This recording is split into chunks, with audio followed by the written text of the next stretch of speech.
Breaking News Update, Gilas Pilipinas Updates. Nakaligtas ang Gilas Pilipinas sa malawakang pagbabalik ng Iran, nasungkit ang First Asiad Semi sa loob ng 21 taon. Manila, Philippines in a heartstopper for the ages, nasungkit ng Gilas Pilipinas ang unang Asian Games semifinal berth sa loob ng 21 taon matapos arestuhin ang malaking Iran comeback, 84-83, sa Zhejiang University Zhejiang Gymnasium sa China, noong Martes 3 ng Oktubre. Si Justin Brownlee, pagkatapos ng planong 8 minutong outing laban sa Qatar, ay sinulit ang kanyang oras ng pahinga at pumutok ng 36 na puntos, 16 na dumating sa unang quarter at 15 sa ikatlo, nagtayo ng 5 of 7 3-pointers, upang sumama sa 8 rebounds at 4 na assists. Sa pangunguna ng hanggang 21 puntos sa third quarter, 62 hanggang 41, at sa 17 sa simula ng fourth, 71 hanggang 54, natamo ng Gilas ang blindsided 22 hanggang 7 comeback ng Iran, na nagbawas ng deficit sa isang possession, 78 hanggang 76, mula sa isang Mohammad Sina Vahidi layup sa alas 3:35 mark. Si Vahidi, na nasa ibang daigdig na zona, ay nag-follow up ng 3 sa huling 2 minuto, bago kahit papaano ay naitulak ang Iran sa unahan, 81 hanggang 80, off free throws sa 33 minuto pasado alauna mark.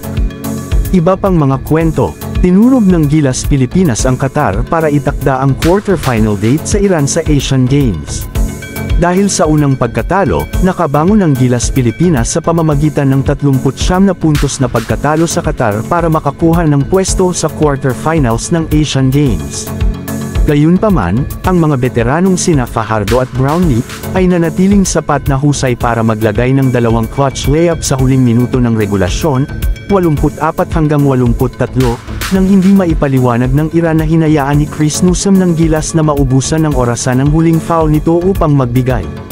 Nagtapos si Fajardo na may 18 puntos sa 7 of -9 shooting, 8 rebounds at 4 assists, habang ang kapwa PBA MVP na si Scottie Thompson ay nagdagdag ng 11 puntos, 6 na tabla, at 2 dime sa nail-biting finish. Makakaharap ngayon ng Gilas ang pamilyar na kalaban na China sa semifinals para sa isang shot ng medalya sa alas 8 ng gabi sa Miyerkules ika-4 ng Oktubre. Tinalo ng China ang South Korea, 84 hanggang 70, sa kanilang sariling quarterfinal match. Ang mga score: Philippines 84, Brownlee 36, Fajardo 18, Thompson 11, Oftana 7, Perez 6, Cooney 4, Newsom 2, Alas 0, Tolentino 0, Aguilar 0. Iran 83, Vahidi 24, Ghazaifor 14, Mirzaitul Poshti 12, Aghahanpor 11, Berberian 8, Mashayki 6, Kazimi 6, Pazirov 2, Sharayan Nisel 0, Golazade Tusurani 0, Gorabi 0.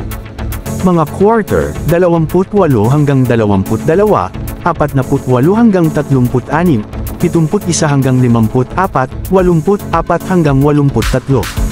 Kung bago ko lang sa channel na ito, huwag kalimutang mag-like, share, comment and subscribe.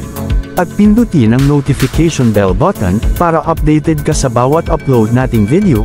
Maraming salamat po sa walang sawang pagsusubaybay.